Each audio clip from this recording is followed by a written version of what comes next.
सौविसिद्धे ध्रुवमचलमणोवं गतिं पत्ते वोक्षामि समयपाहुड मृणुमो सुदके बिलीभरितं नमो अरिहन्ताणं नमो सिद्धाणं नमो आयर्याणं नमो वज्रायाणं नमो लोये सौवसाहूणम्। समय सार परम मांगलिक ग्रंथ है। आचार्य भगवान कुंद कुंद स्वामी द्वारा यह ईशा पूर्व प्रथम शताब्दी में लिखा गया है। 415 कुल इसमें गाथाएँ हैं। हम सर्वविशुद्ध अधिकार जो है पढ़ रहे हैं और इसमें आज 392 नंबर की गाथा से प्रारंभ करेंगे।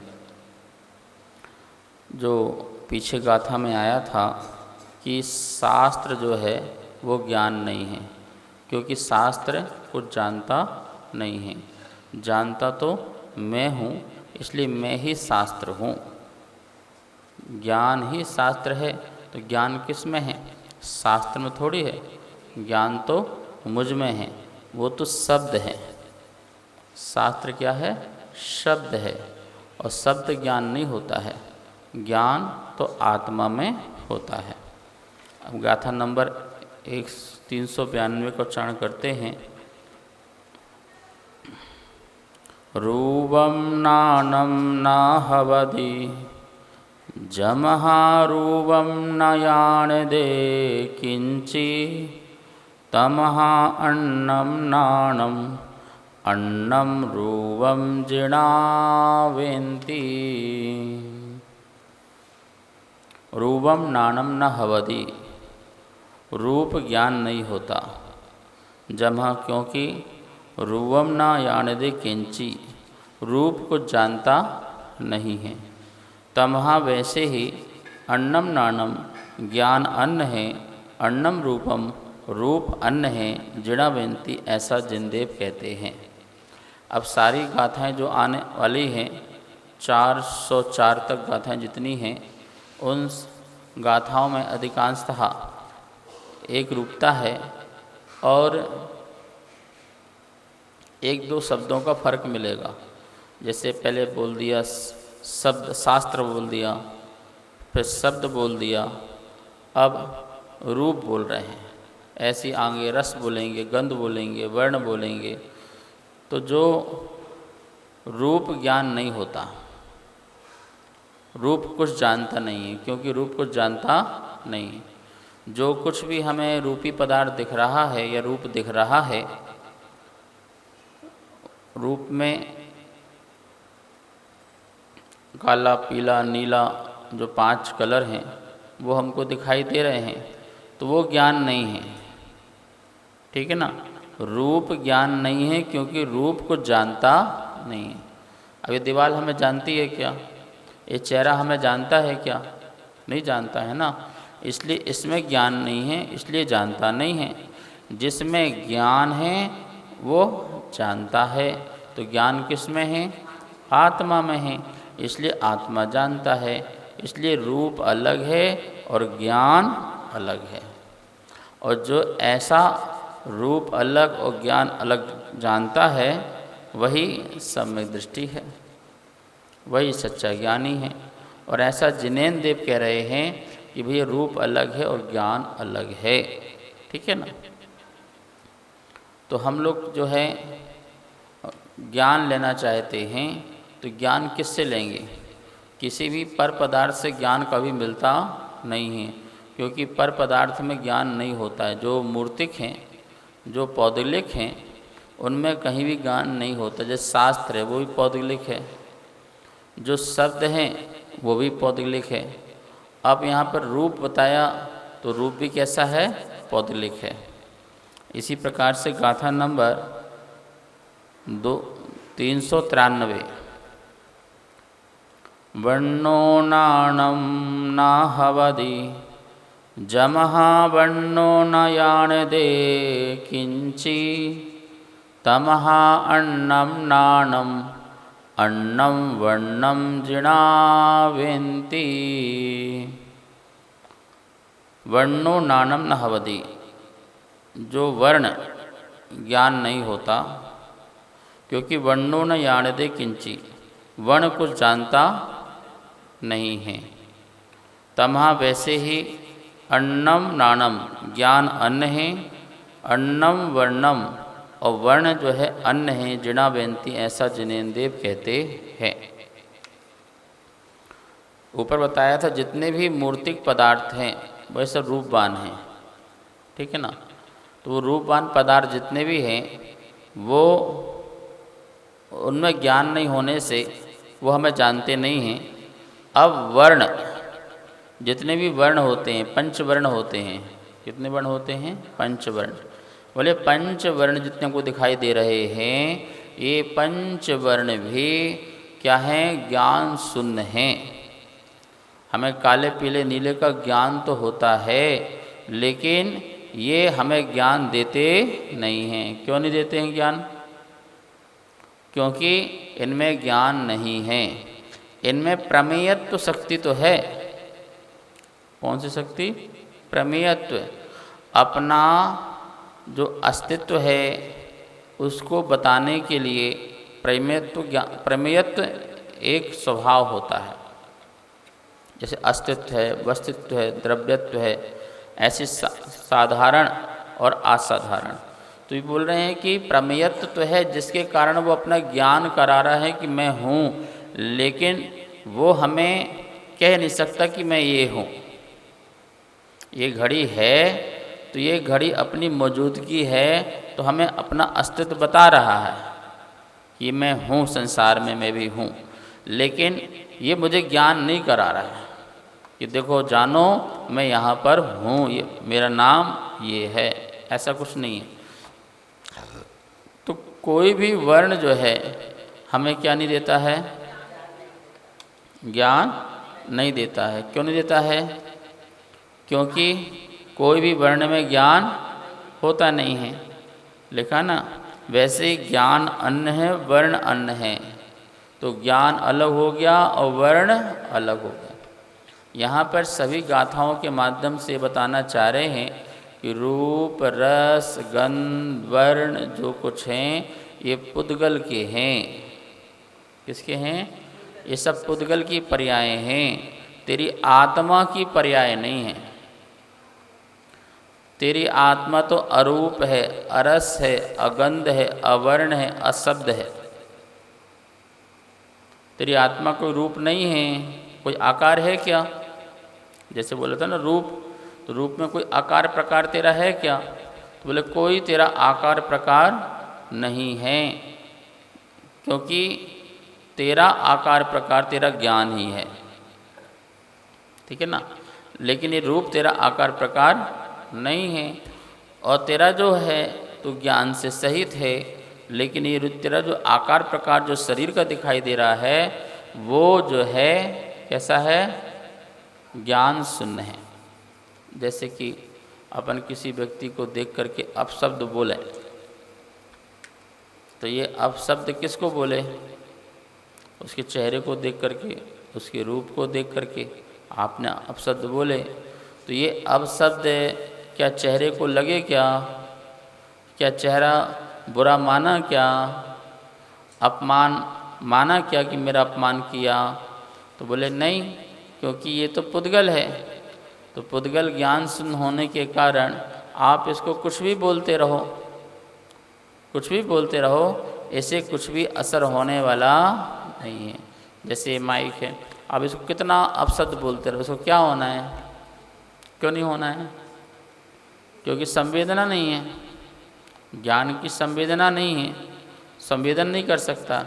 लेकिन जो संवेदन कर सकता है जो आत्मा, उसमें कुछ हो सकता है।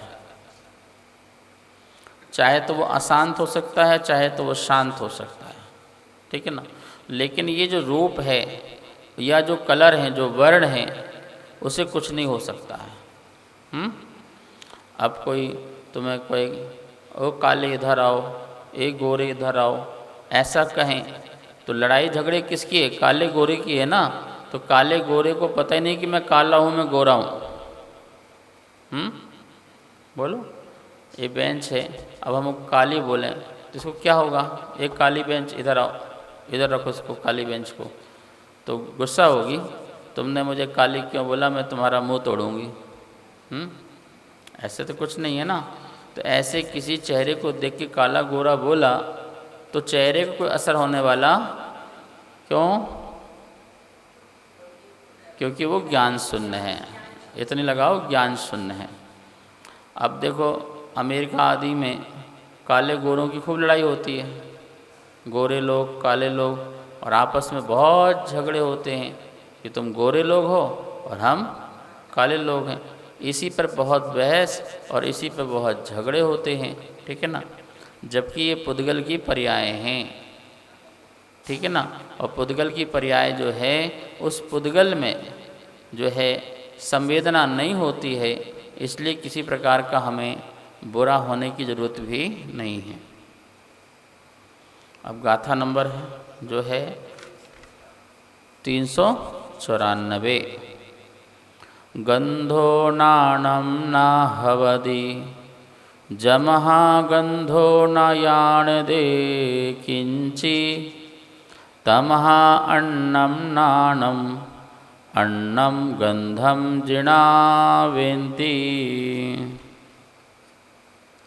गंधो नाणम न हवति, गंध ज्ञान नहीं होता।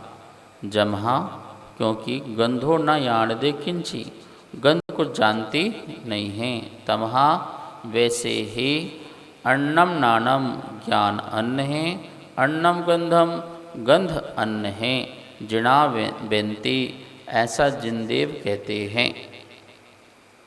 गंध दो प्रकार की होती है, दुर्गंध रूप और सुगंध रूप। दो प्रकार की गंध होती है। तो जहाँ पे दुर्गंध आ रही है और जहाँ से सुगंध आ रही है, तो मैंने अपने ज्ञान से जाना ये गंध जो है दुर्गंध है और ये गंध जो है सुगंधित है। ऐसा मैंने अपने ज्ञान से जाना। लेकिन किसी भी गंध ने मुझसे ये नहीं कहा कि मैं दुर्गंध हूँ और मैं सुगंध हूँ, और तुम मुझ पर राग करो, तुम मुझ पर द्वेष करो, ऐसा किसी ने कहा नहीं। अभी अपन जा रहे हैं, फूल की खुशबू आ रही है, ठीक है ना। तो फूल की जो खुशबू है वो ज्ञान शून्य है, ठीक है ना। और मैं ज्ञानवान हूँ।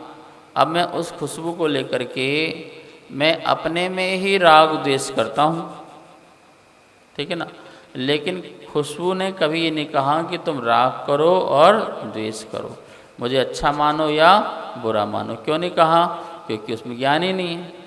और किसी खुशबू को तुम कहोगे खराब है तो वो तुमसे झगड़ा करे, और किसी को अच्छी कहो तो वो झगड़ा करे, वो प्रशंसा करे। ऐसा संभव नहीं है। उसमें कहीं भी किसी भी प्रकार का 1% भी ज्ञान नहीं है, क्योंकि ज्ञान चेतना नहीं है ना। फूल में जीव है, फूल में जीव है, लेकिन जो सुगंध है वो जीव नहीं है। फूल में तो जीव है ही है, जीव नहीं होगा तो फूल खिलेगा कैसे, विकास कैसे होगा? जो इसमें जीव है उसी का विकास है। पेड़ पौधों में जीव है तो पेड़ पौधे बढ़ते हैं, पहाड़ में जीव है इसलिए पहाड़ भी बढ़ते हैं। तो जिसमें जीव है उसका विकास है, और जिसमें जीव नहीं, विकास नहीं है। लेकिन जो खुशबू है, फूलों की जो खुशबू है, वो जो खुशबू है वो ज्ञान शून्य है, उसे किसी प्रकार का ज्ञान नहीं है, ठीक है ना। इसलिए ज्ञान अन्न है और गंध अन्न है। अब हम गंध से मोहित होते रहते हैं, गंध से मोहित हो। कौन सी गंध से मोहित हो रहे हो? पुद्गल की गंध। कौन सी गंध? तो उससे मोहित होना चाहिए क्या? बोले पुद्गल की गंध है, वो पुद्गल में ही रहेगी। तेरी आत्मा में जाने वाली तो अब खुशबू ले रहे, हा, बड़ा मज़ा आ गया, बड़ा आनंद आ गया, क्या सुंदर वातावरण है, क्या खुशबू है। तो ऐसे कह के बोले बड़ा आनंद आ गया। अरे भाई, वो आनंद जो आया वो तुम्हारा राग का आया है। आनंद और जो आनंद नहीं आया वो तुम्हारा द्वेष का आया है। ठीक है ना, दुखी हुए हो द्वेष से और खुश हुए हो राग से, उस खुशबू से नहीं। क्योंकि उस खुशबू में तो सुख देने की और दुख देने की कोई बात ही नहीं है, कोई शक्ति ही नहीं है। इसलिए आत्मा में गंध नहीं है और गंध में आत्मा नहीं है। गंध में ज्ञान नहीं है और ज्ञान में गंध नहीं है। गंध अलग है और ज्ञान अलग है। गाथा नंबर 395।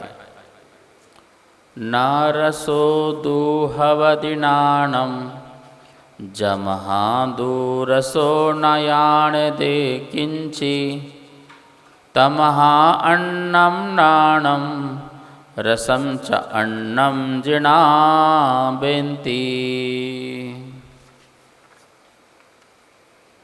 ना रसो दुहवदि नाणम, रस ज्ञान नहीं होता। जमहादु, क्योंकि रसो न याण दे किंची, रस कुछ जानता नहीं है। तमहा, वैसे ही अन्नम नाणम, ज्ञान अन्न है। अन्नम रसम चा, और रस अन्न है। जिणा बेनती, ऐसा जिनदेव कहते हैं। फांसो ना हवदि नाणम, स्पर्श अच्छा रस। अब जितना भी अपन खाते पीते हैं उन सब में कोई ना कोई रस होता है, वो अपना स्वाद बताता है। कोई खट्टा है, कोई मीठा है, कोई कसाइला है, कोई चरपरा है। ठीक है ना, ये सारी वस्तुएं होती हैं। संसार में ऐसा कोई पुद्गल पदार्थ नहीं है जिसमें कोई भी रस ना हो। किसी में स्पष्ट है और किसी में अस्पष्ट है, पर रस तो सब में। अब ऐसी बहुत सी चीज़ें हैं जिसमें रस का स्वाद नहीं आएगा पर रस तो होगा, और कुछ हैं जिनमें रस का स्वाद भी सामने आएगा। तो जो भी अपन वस्तुएं खाते हैं उनमें कोई ना कोई स्वाद तो होता ही होता है। तो जैसे हमने जिह्वा इंद्रिय में कोई भी वस्तु रखी और उसने स्वाद दिया, तो स्वाद क्या इसलिए दिया कि उसमें ज्ञान था? तो क्या जिह्वा में ज्ञान था? तो जिह्वा में भी ज्ञान नहीं था, फल में भी ज्ञान नहीं था। ज्ञान तो आत्मा में है। फल का जो रस है वो जिह्वा से टकराया, जिह्वा से स्पर्शन इंद्रिय से आत्मा को वह पता चला कि ये वस्तु ऐसी है और इसका ये स्वाद है। तो जाना किसने? आत्मा ने। कि जिह्वा ने जाना? कि फल ने जनाया? जो आपने खाया है भोजन उसने बताया, देखो मैं बहुत चरपरा हूँ, मैं बहुत मीठा हूँ, मैं बहुत खट्टा हूँ। क्या वो ज्ञान करा रहा है? नहीं। क्यों? क्योंकि उसमें कुछ ज्ञान ही नहीं है। तो ज्ञान किस में है? मेरे में ज्ञान है। तो फिर मैं अपने ही ज्ञान को ही क्यों नहीं शुद्ध करता हूँ? जैसे किसी वस्तु को चखने से मुझ में जैसे राग आया तो मैंने ज्ञान को अशुद्ध किया, और उसमें द्वेष परिणाम आया तो भी अशुद्ध किया। और यदि मैंने न राग किया और ना द्वेष किया, मात्र समता भाव रखा, तो मेरे अंदर शुद्ध ज्ञान की प्रकटता हुई। यही शुद्ध ज्ञान ही वीतराग भाव को प्रकट करता है। यही शुद्ध ज्ञान ही हमारे कर्मों की निजरा करता है। यही शुद्ध ज्ञान ही हमें मोक्ष की प्राप्ति कराता है। ठीक है ना। लेकिन हम अपने ज्ञान को दूषित करते हैं। ये सब बातें क्यों कह रहे हैं? हम कभी कोई शब्द सुनते हैं, कोई वर्ण देखते हैं, कोई रस चखते हैं, कोई रूप देखते हैं, तो इन सब को देखने पर हमारे अंदर तरह तरह के परिणाम उठते हैं।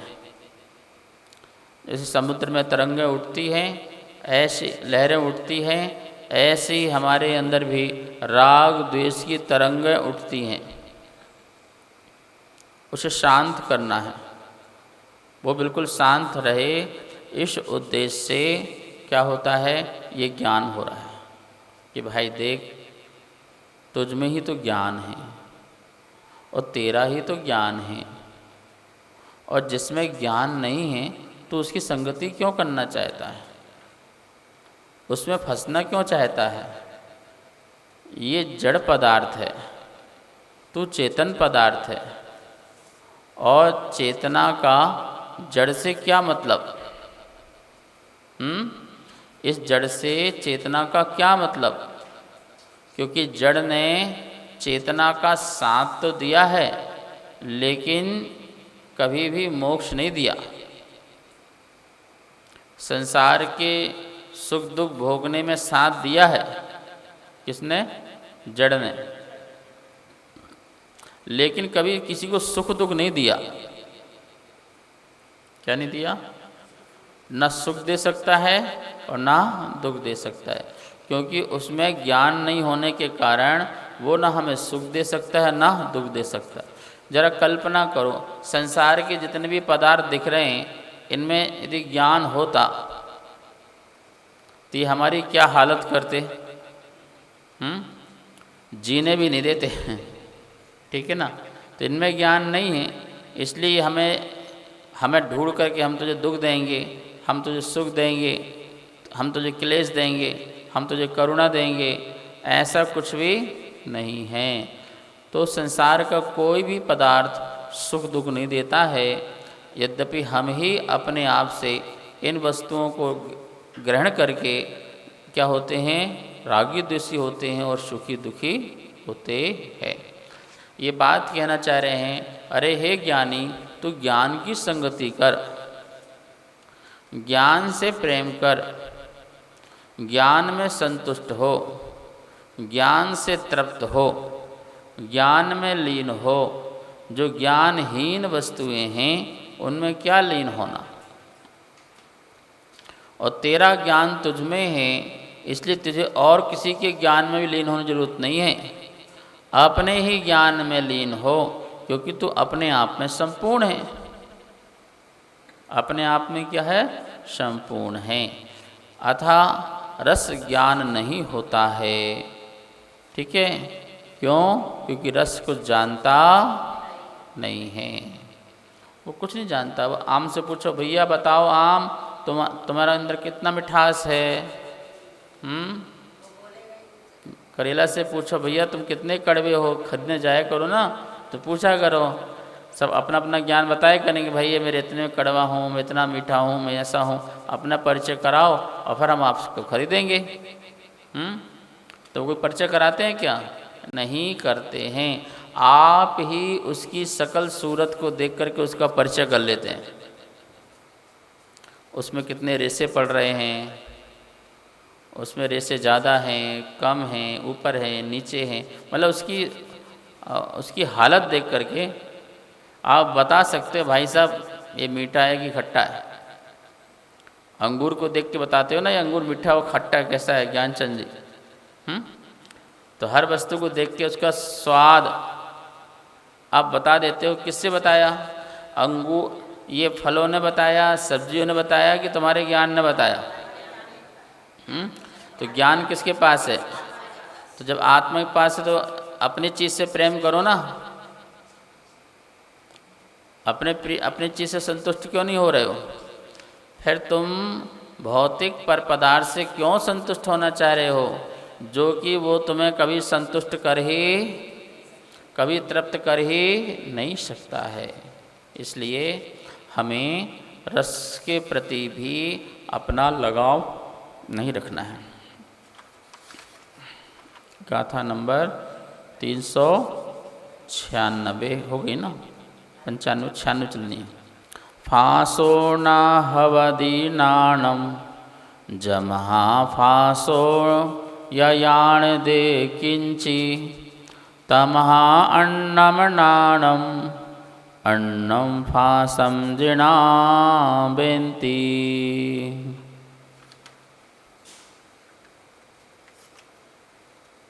फासो न हवदि नाणम, स्पर्श ज्ञान नहीं होता। जमहा क्योंकि फासो या याणदे किंची, स्पर्श को जानता नहीं है। तमहा वैसे ही अन्नम नाणम ज्ञान अन्न है, अन्नम फासम स्पर्श अन्न है, जिणाबेन्ति ऐसा जिनदेव कहते हैं। स्पर्श 8 प्रकार का होता है, हल्का, भारी, कठोर, नरम, रूखा, चिकना और ठंडा, गरम। ये 8 प्रकार का स्पर्श होता है। और इस 8 प्रकार के स्पर्श में कहीं ये ज्ञान नहीं होता है कि वो कह रहा हो मैं ठंडा हूँ, मैं गरम हूँ, मैं हल्का हूँ, मैं भारी हूँ, मैं कोमल हूँ, मैं कठोर हूँ, मैं रूखा हूँ, मैं चिकना हूँ। ऐसा कोई पदार्थ आपसे कहता है क्या? जो भी पदार्थ छू के जानते हैं, वो जो छू के जो जान रहे हैं, वो आपकी स्पर्शन इंद्रिय उसको टच करती है। पूरे शरीर में स्पर्शन इंद्रिय अंदर बाहर, और वो किसी भी चीज़ को टच हो तो उससे होता है तो उसको एक मैसेज मिलता है उसको, आत्मा को। और आत्मा को एहसास होता है कि वो वस्तु जो है गर्म है, ठंडी है, हल्की है, भारी है, रूखी है, चिकनी है। लेकिन कोई वस्तु अपना ज्ञान नहीं कराती कि मैं ठंडा हूँ, मैं गर्म हूँ। उसे पता ही नहीं है कि मैं ठंडी हूँ या गर्म हूँ या रूखा हूँ या चिकना हूँ। अभी घड़ी है, इसको पता ही नहीं कि मैं हल्की हूँ, भारी हूँ। ये जड़ है, परमाणु से बना हुआ है, इससे कोई मतलब ही नहीं है। तो स्पर्श में भी कोई ज्ञान नहीं होता है, क्योंकि वो कुछ जानता। अब ये माइक है, ये सोच रहा हूँ मैं महाराज जी के सामने बैठा हूँ, प्रवचन सुन रहा हूँ, ये रिकॉर्ड कर रहा हूँ, इसे क्या पता? इसे कुछ नहीं मालूम, ठीक है ना। तो इस प्रकार से यहाँ पर ये बात हुई।